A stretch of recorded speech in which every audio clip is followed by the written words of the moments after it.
It's time for Massive Pill's Pet of the Week, and today we're going to introduce you to Ching and Thinley, two sweet cats looking for a loving place to call home. And here to tell you all about these adorable cats are Candy Lash and Alana Reagan from the Dakin Humane Society. Welcome, Ladies, guys. thank you. And Hello. these cats are quite large. This cat has the biggest head. Last week you had a dog up for adoption with the largest, cutest head in the world. Barney Boy went home Thursday night. Thank you. He was so cute. It's a bittersweet goodbye because I loved that dog. Yes, he was wonderful. So I guess we're in the big animal moment. They're quite large for a house cat. They're very large. Actually, Alana is holding Ching, and I am holding Thinley, although, as we're calling him, not so on Thinley. Opposite day, yeah. That's a great name. And you know, the interesting thing about these two boys, they've had a kind of an incredible journey.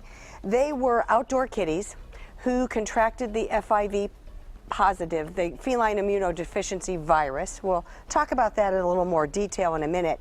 They actually came to Dakin about a year and a half ago, completely unrelated. They came separately, but they ended up being with us for quite a while and became very good friends. They were adopted, and happily they were adopted together. That's great. And then they lived in their new home for a year, and the family broke up, and so now they're back with us. And they're back So again. they've become great buddies because they spent quite a bit of time awaiting adoption to begin with and became very close friends. Then they went home together, and they love to groom each other. They're very similar in their personality and temperament. And so we'd love to see them go home together again. I think they can. I They're- think there's a family out there who wants to take them home. They don't have to, but it would be so nice for them if they could. Now, Candy, before we get to FIV and talking about what it is, I think it's important to note that you always say don't have outdoor cats. Cats should always be indoor cats. Is that right? You know, we recommend it. It's so much safer for them because if you're a city cat, you're dealing with traffic. If you're a country cat, you're dealing with wildlife. And either way, they're going to live longer, healthier lives if they're indoor only. And as long as there's plenty of play and stimulation for them, they're not going to be bored. They don't need to be outside. We advocate indoor only. That said, we do have kitties that have lived their lives indoor, outdoor, and certainly they can go back into that environment.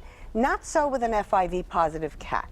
Feline immunodeficiency virus is typically contracted by males, most often.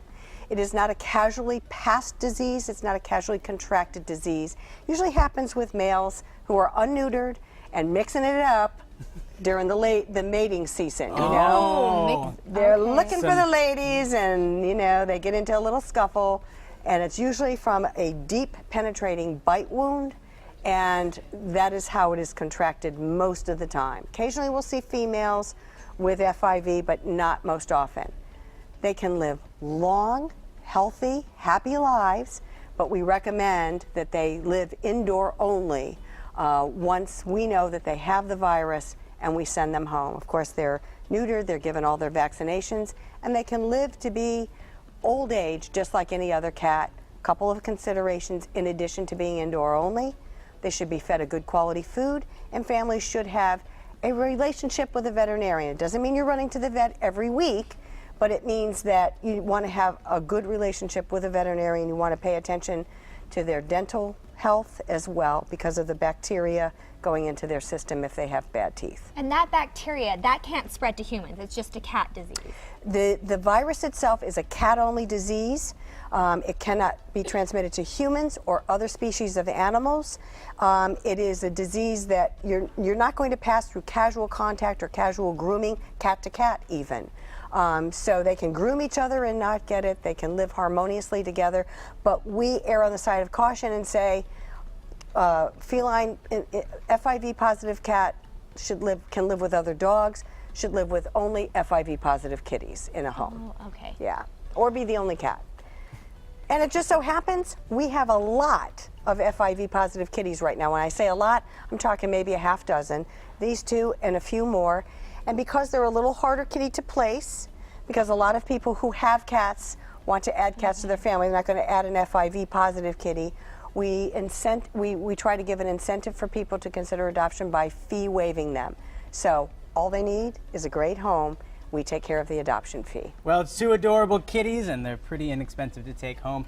Andy and Lana, thank you so much for joining us today. Our pleasure. And the two of you, I hope you find safe and healthy I homes. hope they can stay together. All right, so if you're interested in adopting these two adorable cats, give Dakin a call, 781-4000, or just visit our website, mymassappeal.com later today for more information. But don't you go anywhere. There's more Mass Appeal coming up right after this.